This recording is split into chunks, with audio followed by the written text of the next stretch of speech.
ADRA Brésil apporte une réponse humanitaire pleine d'espoir suite aux inondations catastrophiques au Rio Grande do Sul.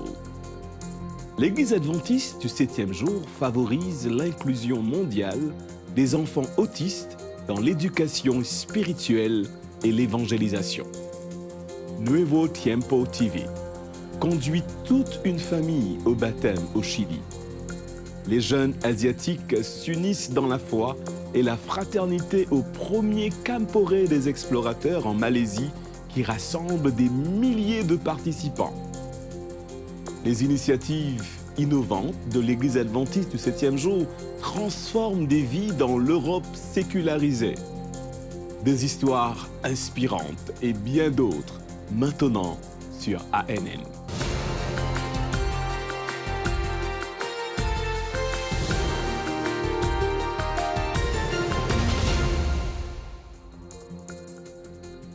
ADRA met en place des secours complets en réponse aux inondations graves survenues au Brésil. Des inondations graves, qui ont commencé en avril, ont affecté environ 2,3 millions de personnes, déplaçant des centaines de milliers au Rio Grande do Sul. Le 2 mai, la région a officiellement déclaré l'état d'urgence, alors que la catastrophe a fait 151 morts, avec plus de 100 personnes toujours disparues. ADRA a immédiatement réagi et a déployé une équipe d'évaluation des besoins. Elle travaille en étroite collaboration avec les autorités locales, les bénévoles de l'Église et les partenaires pour gérer les opérations d'urgence et les abris. Les principales mesures d'aide comprennent la distribution de nourriture, d'eau, de kits d'hygiène, de vêtements et de bons d'achat.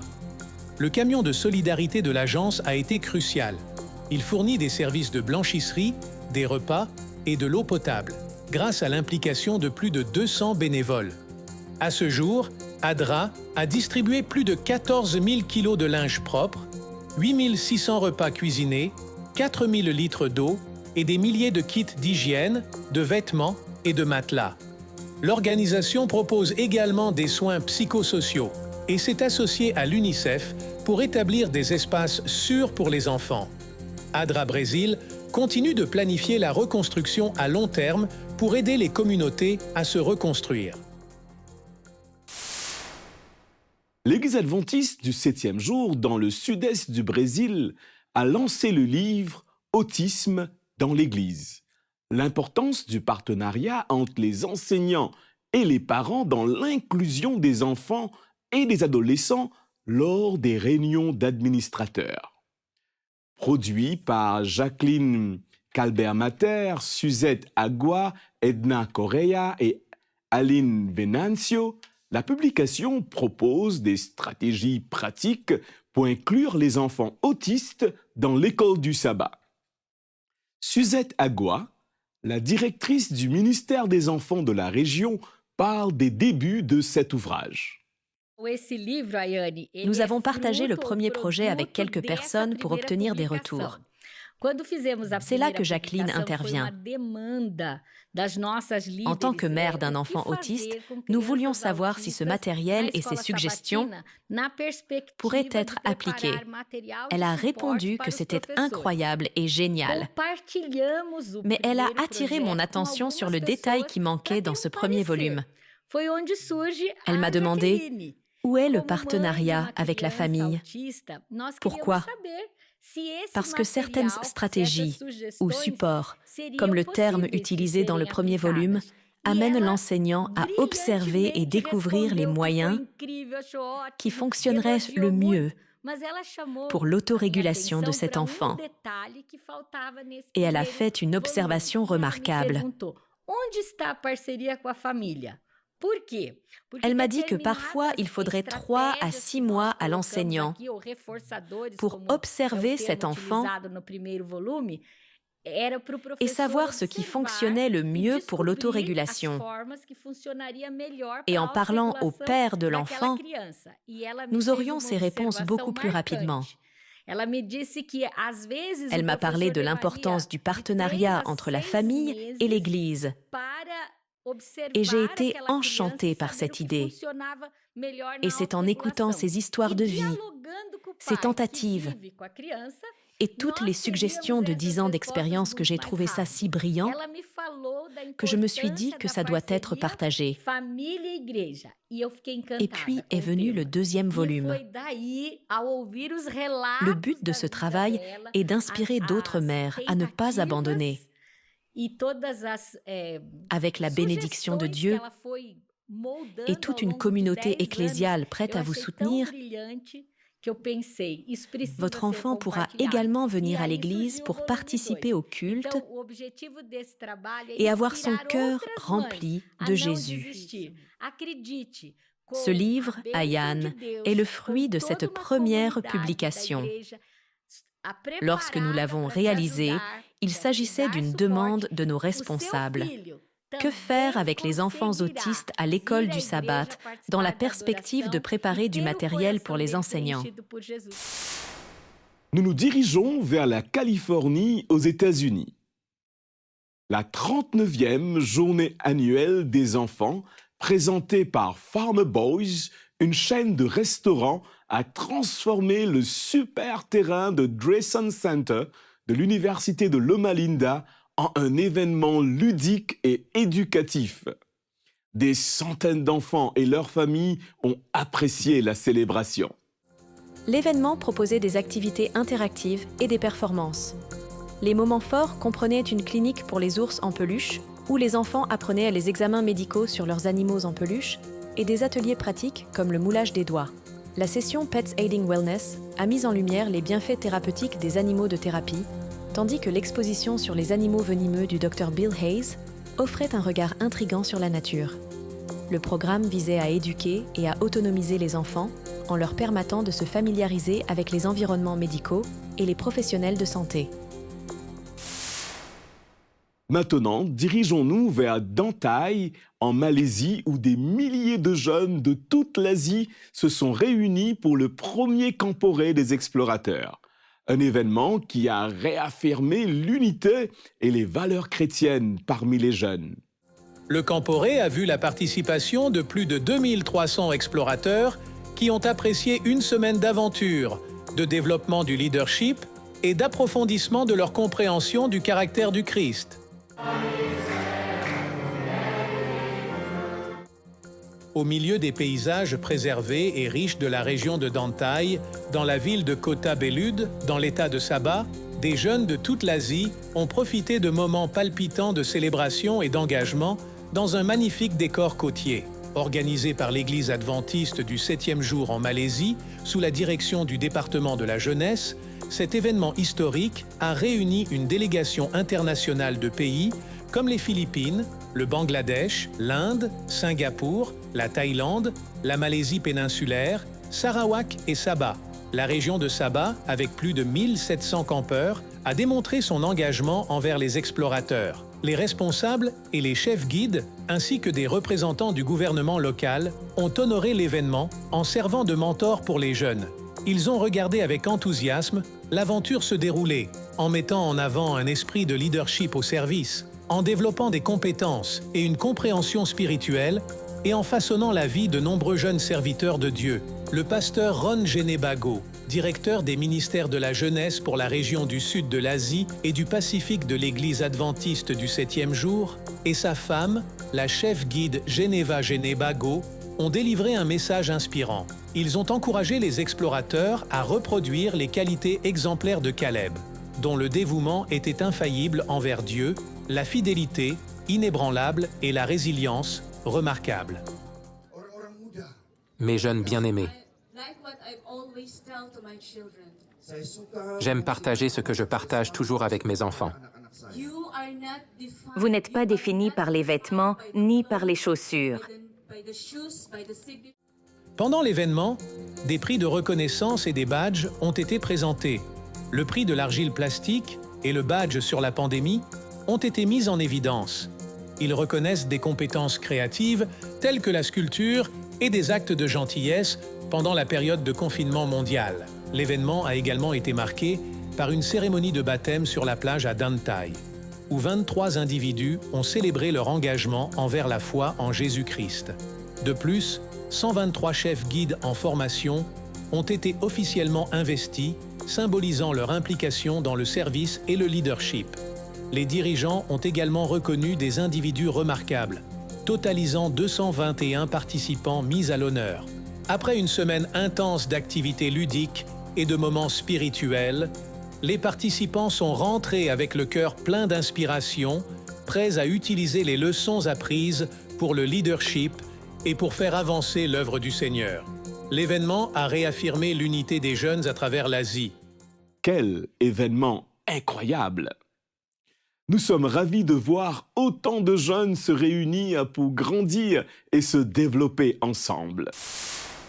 Dans la Norvège et la Croatie, de la Suède au Groenland, ANN présente une série d'histoires passionnantes sur la manière dont l'Église adventiste du 7e jour dans la région transeuropéenne entre en contact avec les gens et impacte des vies. Nous verrons des jeunes passionnés, des dirigeants engagés et des communautés unies, tous travaillant ensemble pour diffuser le message d'espoir. Dans ce premier rapport, nous nous dirigeons vers le nord de l'Europe, où la lumière de la foi brille à travers les actions communautaires. Au milieu d'une société laïque, le magasin Happy Hand en Norvège se distingue par un exemple d'amour chrétien en action. Bienvenue dans le rapport de la division transeuropéenne. Il présente comment nous avons œuvré pour aimer, grandir et répandre l'Évangile.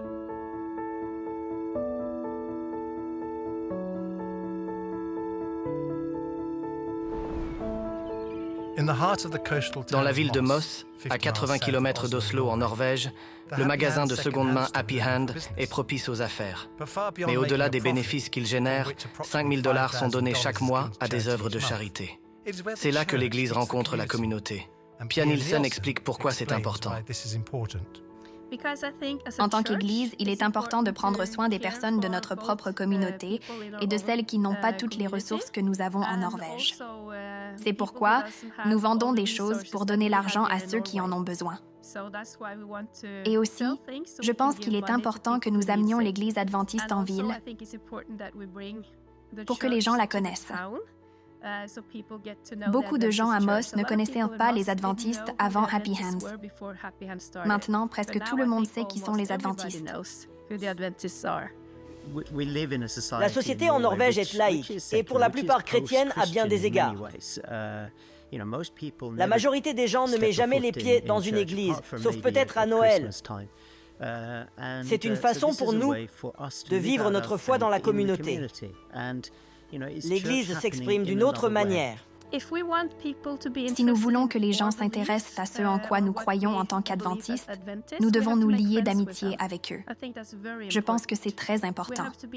Nous devons nous intéresser à leur vie pour les connaître. Ils ne viennent pas dans notre Église. Nous devons aller vers eux. Les murs tombent, les portes s'ouvrent, la presse devient plus positive. Les gens viennent demander s'ils peuvent aussi aider des gens de la rue. Pouvons-nous aider avec ce projet?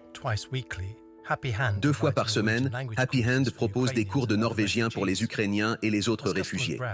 Au moment de leurs achats, les clients peuvent aussi rencontrer le pasteur de l'église de Hatalawini. Ce compte-rendu de Norvège nous montre comment la compassion et le service sont vivants dans la mission de l'Église adventiste du 7e jour, même dans les régions les plus sécularisées. Une inspiration pour nous tous, peu importe où nous nous trouvons dans le monde. Dans le prochain volet de la série, nous verrons que la santé mentale et le soutien communautaire sont au centre de la scène en Croatie. Bien que l'enseignement du jugement soit certainement biblique, l'idée que nos vies soient examinées dans les tribunaux du ciel peut sembler accablante.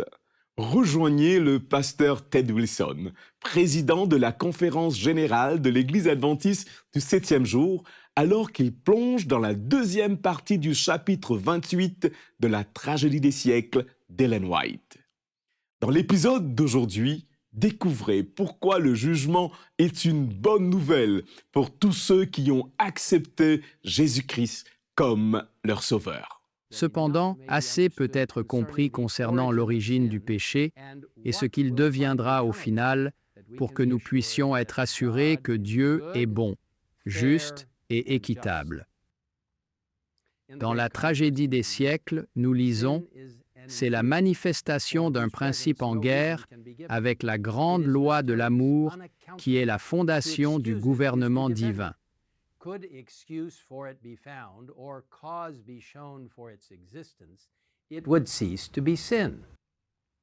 La Bible est très claire sur la définition du péché. Nous lisons dans 1 Jean 3, 4, « Le péché est la transgression de la loi.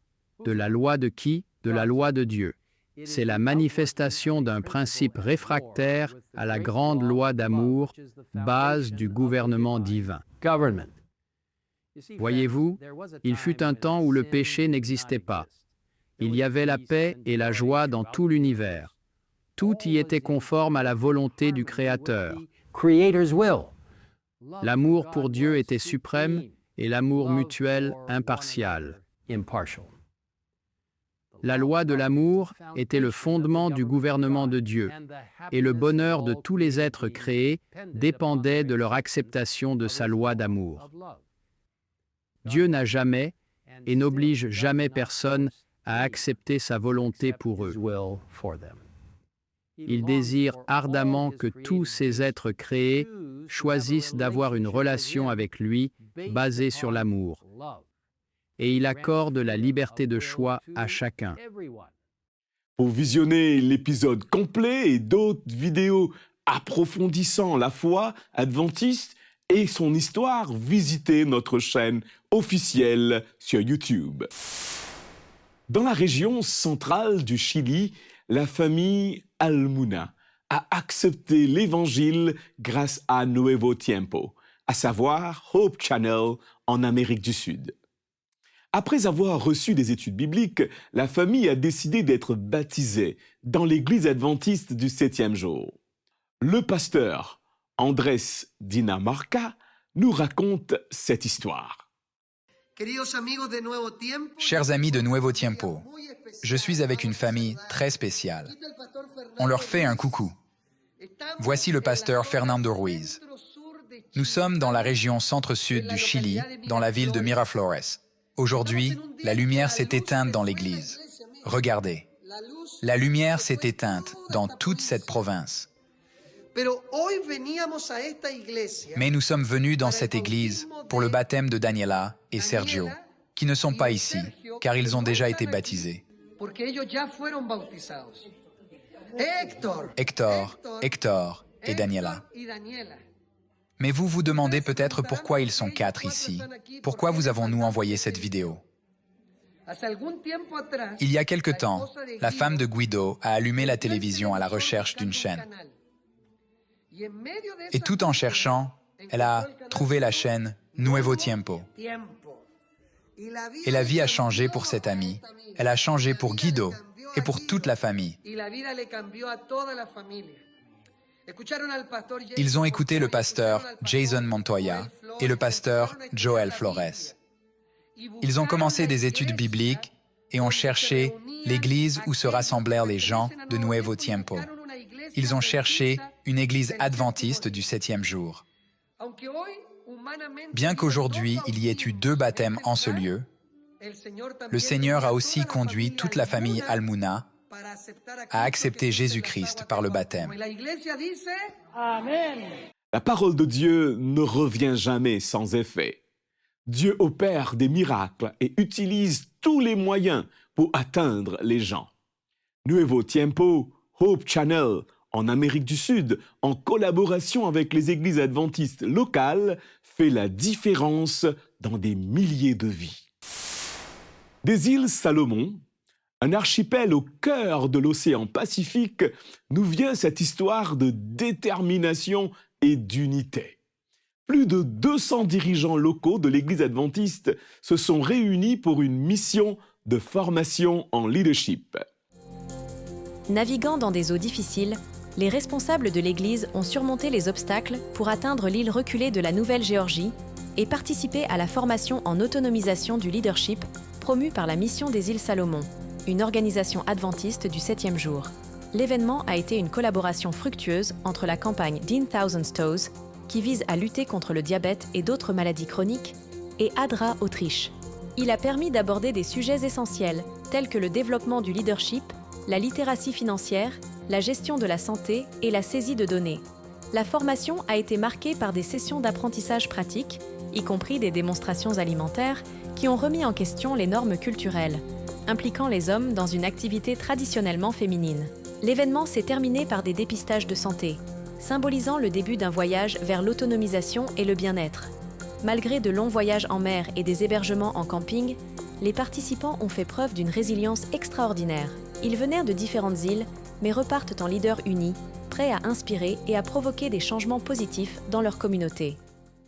Ces dirigeants des îles Salomon rentrent chez eux avec de nouvelles compétences et un esprit renouvelé pour diriger et grandir en servant.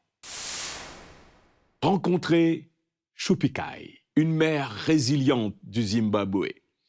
Luttant pour joindre les deux bouts, elle dépendait de l'agriculture de subsistance et pouvait à peine nourrir sa famille et payer les frais de scolarité de ses enfants. Avec le soutien d'ADRA, la vie de Chupikai a été transformée. Maintenant, elle partage activement ses connaissances avec sa communauté.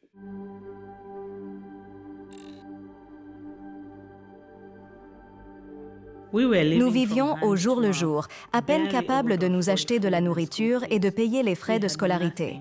Il ne nous restait rien. Je m'appelle Chupikai et je vis avec ma famille à Murero. Je n'étais pas employée avant. Je ne pratiquais que l'agriculture comme moyen de survie. Je ne gagnais pas d'argent en plus. Quand ADRA est arrivé, ils ont appris à mon village à économiser de l'argent et à faire des prêts. ADRA nous a aussi enseigné de meilleures techniques agricoles et d'élevage d'animaux. J'ai emprunté de l'argent, investi dans un projet de poulet et j'ai acheté des engrais pour mon projet agricole.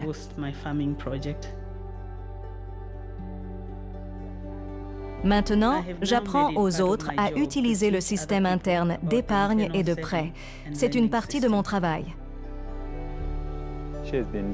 Elle a été formée et maintenant elle est une dirigeante qui aide sa communauté. Maintenant, j'ai de l'assurance quand je partage avec les communautés ce qu'ADRA m'a appris. Je suis tellement heureuse d'avoir amélioré mes conditions de ma vie et celles de ma famille.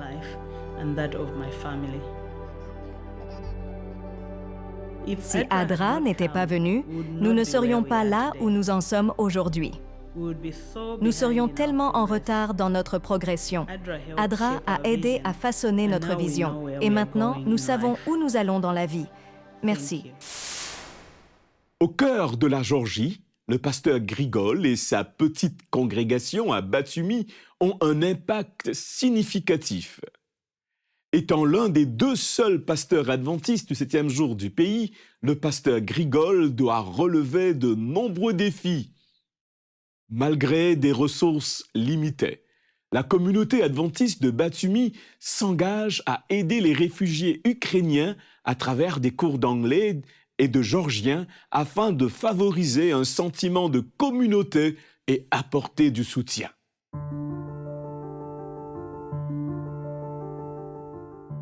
Le pays de Géorgie compte environ 4 millions d'habitants. Parmi ces millions, le pasteur Grigol est l'un des deux seuls pasteurs adventistes du 7e jour géorgien. Nous ne sommes pas nombreux. C'est pourquoi nous avons beaucoup de fonctions en tant que pasteurs. C'est un grand défi parce que nous manquons grandement de ressources. Le pasteur Grigol vit dans la ville portuaire de Batumi, la deuxième plus grande ville de Géorgie. Les défis de la mission augmentent jour après jour.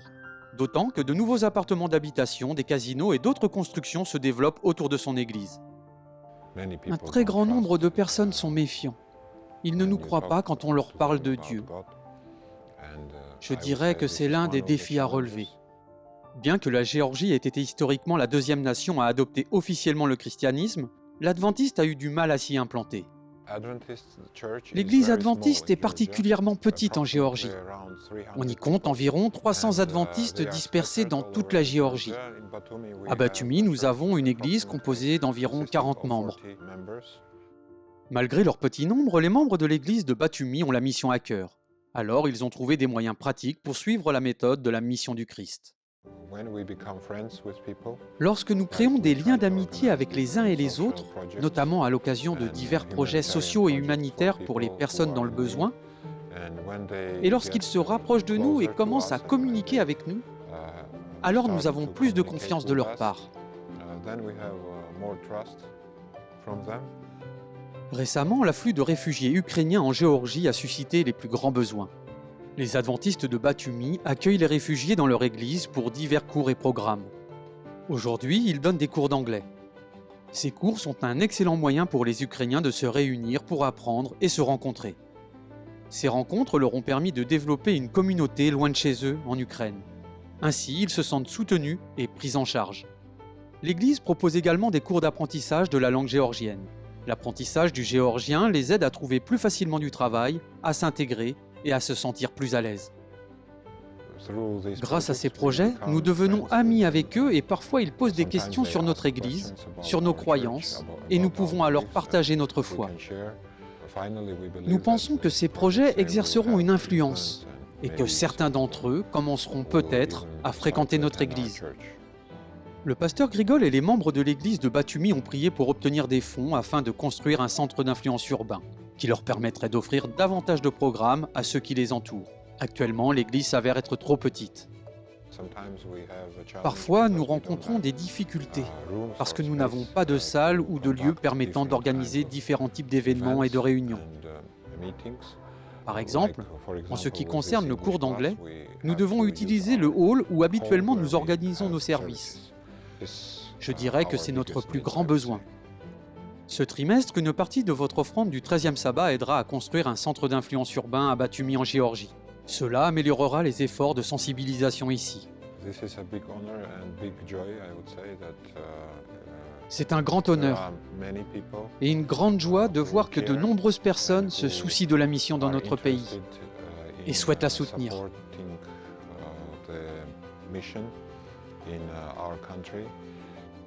Merci de prier pendant que les membres de l'église de Batumi continuent de répondre aux besoins de leurs voisins. Merci de soutenir des projets d'offrande du 13e sabbat comme celui-ci. Ainsi se conclut l'épisode ANN de cette semaine. Saviez-vous que l'Église adventiste a une chaîne YouTube où vous pouvez regarder des vidéos étonnantes? Cliquez sur le bouton « S'abonner » pour ne jamais manquer une nouvelle vidéo. Avant de nous quitter, nous vous laissons avec une bonne nouvelle tirée d'Apocalypse, le chapitre 4 au verset 11. Il est dit: « Tu es digne, notre Seigneur et notre Dieu, de recevoir la gloire et l'honneur et la puissance, car tu as créé toutes choses, et c'est par ta volonté qu'elles existent et qu'elles ont été créées. » N'oubliez pas que vous pouvez toujours visiter adventiste.news/fr pour des nouvelles quotidiennes et des vidéos. Nous vous disons à la semaine prochaine pour plus de nouvelles de foi, d'amour et d'espoir. Que Dieu vous bénisse.